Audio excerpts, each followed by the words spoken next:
বলরাম, খাবার না খেয়ে কোথায় যাচ্ছ? মা, আমি খেতে পারবো না, একটু ইচ্ছা নেই। অন্ন না খেলে মা লক্ষ্মী রাগ করেন। আমার সোনা ছেলে, সবকিছু খেয়ে নিয়ে যা। না না, আর খেতে পারবো না, এখন খেলতে যাব। এটাকে ফেলে দাও। তুমি যেটাকে ফেলে দেবে বলছো, জানো সেটা অনেক লোক খেতে পর্যন্ত পায় না। হ্যাঁ, তোর বাবা ঠিক বলেছে। আমার সোনা ছেলে সব খেয়ে যাবে। হরে কৃষ্ণ, হরে কৃষ্ণ, কৃষ্ণ কৃষ্ণ হরে হরে, হরে রাম, রাম রাম হরে হরে।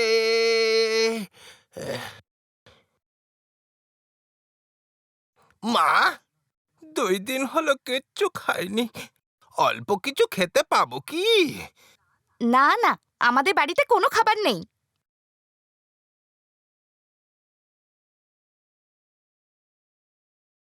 এই অন্ধবুড়োটা আবার চলে এসেছে খাবার চাওয়ার জন্য। মা, বাবু, অল্প কিছু খেতে দেবেন আমায়?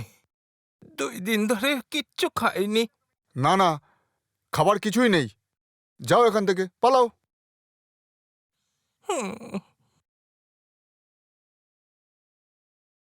হে জগন্নাথ, কি করি আমি? আজকেও কোনো অন্ন জুটলো না আমার। বেশ, ঠিক আছে, যা তোমার ইচ্ছে। আজকেও জল খেয়ে আমি দিনটা কাটিয়ে দেব। আরে মুরলি, কে? ঠাকুর মশাই বুঝি? আরে আমি ঠাকুর বলছি। আরে তুমি এখানে একা বসে কি করছো? আর কি করব? বসে মহাপ্রভুকে ডাকছি আর নিজের ভাগ্যের দোষ দিচ্ছি। আচ্ছা আচ্ছা, হয়েছে, মনে দুঃখ করো না। আচ্ছা বলো তো, তুমি খেয়েছো নাকি? না, আজকে 2 দিন হলো কিচ্ছু খাইনি। পুরো গ্রামে ঘুরলাম, কেউ কিচ্ছু খেতে দিল না। আজও উপোস করেই আছি, দেখা যাক প্রভুর কি ইচ্ছে। আচ্ছা ঠিক আছে, নাও, আমি মন্দির থেকে একটু ভোগ এনেছিলাম, এই সবটা তুমি খেয়ে নাও।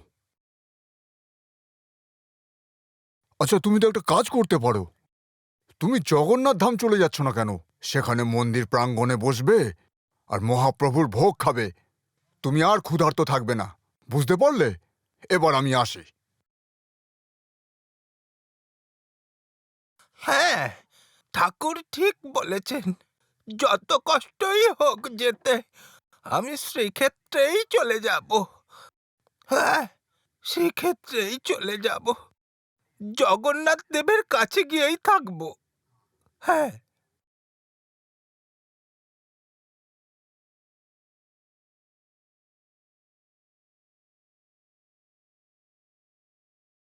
প্রভু, কি দেখছেন আপনি? আমার ভক্ত যে আমার কাছে আসছে সেটাই দেখছি। উনি তো একজন অন্ধ ভক্ত, ওনার পক্ষে কি এত দূরে আসা সম্ভব? দেবী লক্ষ্মী, যতদূর আমার মনে হচ্ছে সে আসতে পারবে না কেন, সে নিশ্চয়ই এসে পৌঁছবে। কিন্তু প্রভু, আপনার ভক্ত এত কষ্ট পাচ্ছে, কিছু করছেন না কেন আপনি? তুমি ঠিক বলেছ লক্ষ্মী, আমাকে কিছু করতে হবে। হে পবনপুত্র, আমার তোমাকে প্রয়োজন আছে, প্রকট হও। প্রণাম প্রভু, প্রণাম মা লক্ষ্মী। প্রভু, এই সেবককে আপনি কি কারণে স্মরণ করলেন প্রভু? হে হনুমান, তুমি যাও, তুমি গিয়ে আমার ভক্ত মুরলীকে এখানে নিয়ে আসো। যথাজ্ঞা প্রভু। জয় জগন্নাথ, জয় শ্রীরাম, জয় শ্রীরাম, জয় শ্রীরাম।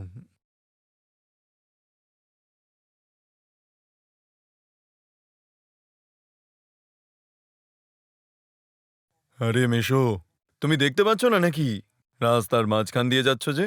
না বাবা, আমি চোখে দেখি না, আমি তো অন্ধ বাবা। ওহো, তাহলে তুমি কোথায় যাচ্ছ? আমি আমি শ্রীক্ষেত্রে যাচ্ছি বাবা, সেই জগন্নাথ দেবকে দেখতে যাব। আচ্ছা, তুমি শ্রীক্ষেত্রে যাবে তো? আমিও যাচ্ছি। এসো আমার গাড়িতে বসো, আমি তোমাকে ছেড়ে দেব।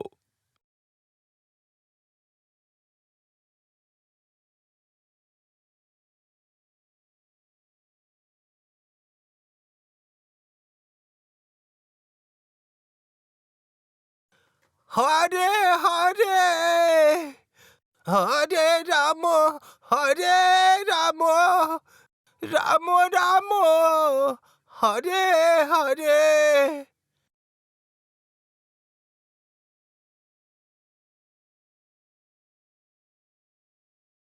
ভাই বটরু, দেখলি দেখলি, আজকে কোনো এক নতুন লোক বসে হরিনাম জপ করছে। হ্যাঁ? আরে হ্যাঁ তো, চল তো দেখি।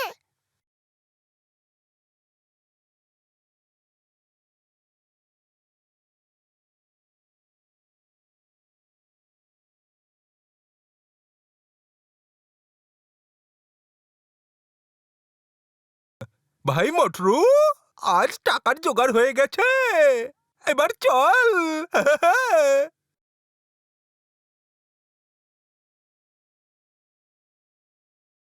বাবু, কিছু খাবার পাবো? না না, এখানে ফ্রিতে কিচ্ছু পাওয়া যায় না। আমার থালাতে কিছু মুদ্রা আছে, এটা নিয়ে কিছু খেতে দাও বাবু।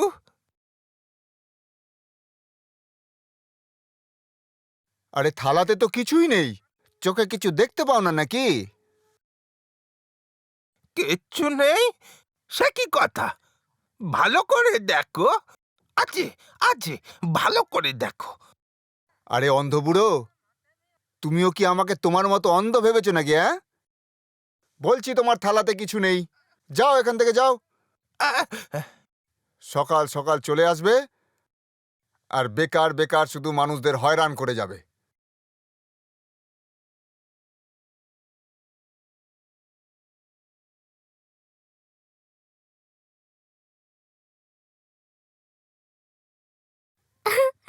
জগা, তুমি? তোমাকেই তো আমি খুঁজছিলাম। চলো, আমার একজন ভক্তর সাথে দেখা করতে যাব। কে সে? হে জগতের নাথ জগন্নাথ, সবার দয়াকর্তা জগন্নাথ, আমি শুনেছি তোমার এই ধামে কেউ খালি পেটে থাকে না। আমি অনেক আশা নিয়েই এসেছিলাম। আচ্ছা, ঠিক আছে, যাহা তোমার ইচ্ছে, আজ দিনটাও আমি উপসেই থেকে যাব।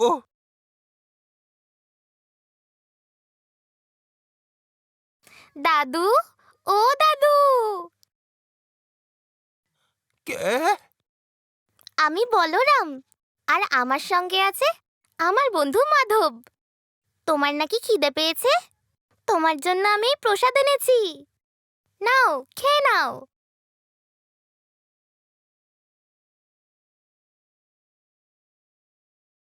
কি বললে?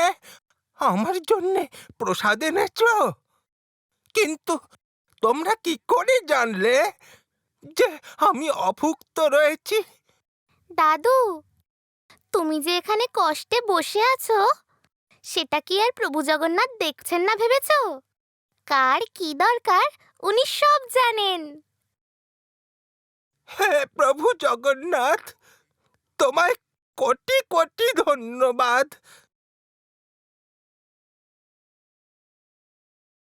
দাঁড়াও দাদু, তুমি নিজে খেতে পারবে না, আমি তোমাকে খাইয়ে দিচ্ছি।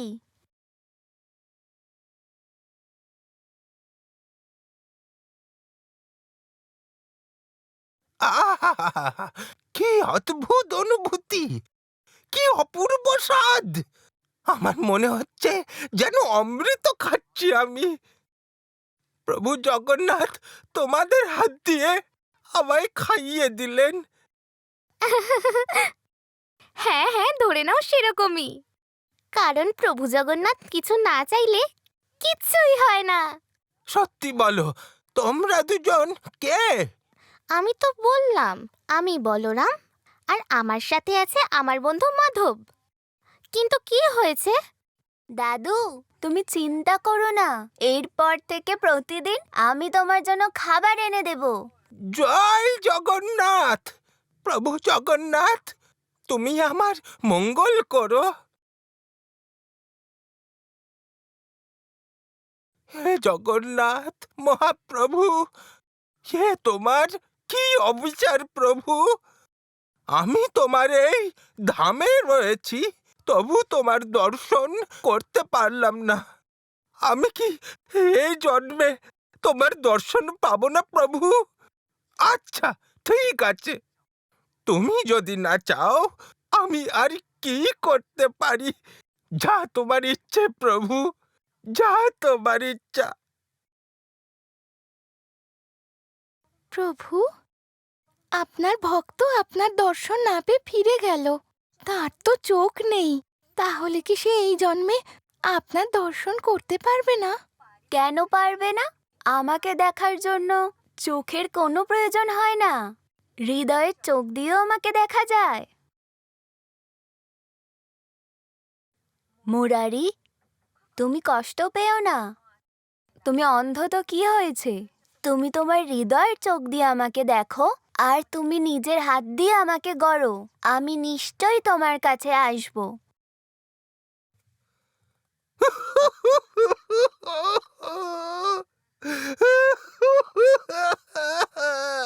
প্রভু, কোথায় গেলে প্রভু? তুমি আমায় ছেড়ে কোথায় চলে গেলে প্রভু?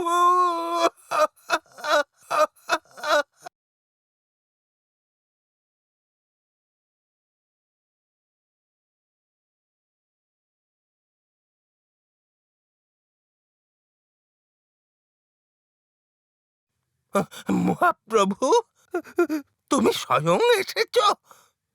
প্রভু, তোমাকে আমার চর্মচক্ষুতে দেখতে পাচ্ছি। আমার জীবন ধন্য হয়ে গেল প্রভু। হে পতিত পাবন, হে অন্তর্যামী, এই অধমকে এত কৃপা করলে। আমার কোটি জন্মের পাপ ক্ষয় হয়ে গেল প্রভু। তোমার জয় হোক প্রভু, তোমার জয় হোক।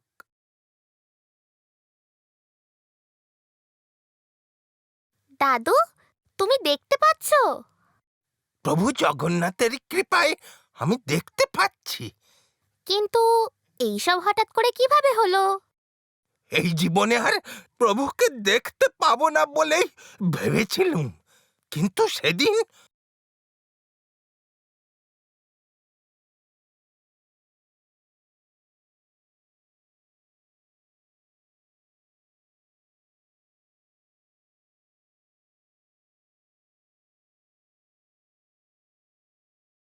প্রভু জগন্নাথ হলেন গিয়ে ভাবের ঠাকুর। ভক্তি আর শ্রদ্ধা থাকলে, চোখ না থাকলেও তুমি ওনাকে দর্শন করতে পারবে। ভুল কিছু বললাম নাকি মিত্র? না। দাদু, আমাদেরকে এবার চিনতে পারছো? আমি বলরাম, আর এটা আমার বন্ধু মাধব। হ্যাঁ, চিনতে পারছি। তোমাদের দুজনকে আবার চিনতে পারবো না আমি? তোমরাই তো আমার কাছে আমার দ্বিতীয় ভগবান। আমাকে আমার দুর্দিনে খাবার দিয়েছ তোমরা। তোমাদের দুজনকে অনেক অনেক ধন্যবাদ। জগন্নাথ তোমাদের দুজনের মঙ্গল করুক। দাদু, তুমি এখন দেখতে পারছো, ভালোই হলো। তুমি এবার জগন্নাথ ধামে থেকে প্রত্যেক দিন জগাকে দর্শন করতে পারবে। না বলরাম, আমি আর এই ধামে থাকবো না। প্রভু আমায় দৃষ্টিশক্তি দিয়েছেন, আমি এটার সদ্ব্যবহার করতে চাই। আমি এখন গায়ে গায়ে, শহরে শহরে ঘুরে প্রভু জগন্নাথের গুণগান করব। আমার মহাপ্রভু কত দয়ালু, সবাইকে জানাবো। লীলামোর কৃপা সিন্ধুর দীনবন্ধু। তার লীলার কথা যত বলি শেষই হয় না। তার কৃপা হলে পঙ্গুও হাঁটতে পারে, অন্ধ সবকিছু দেখতে পায়। জয় জগন্নাথ।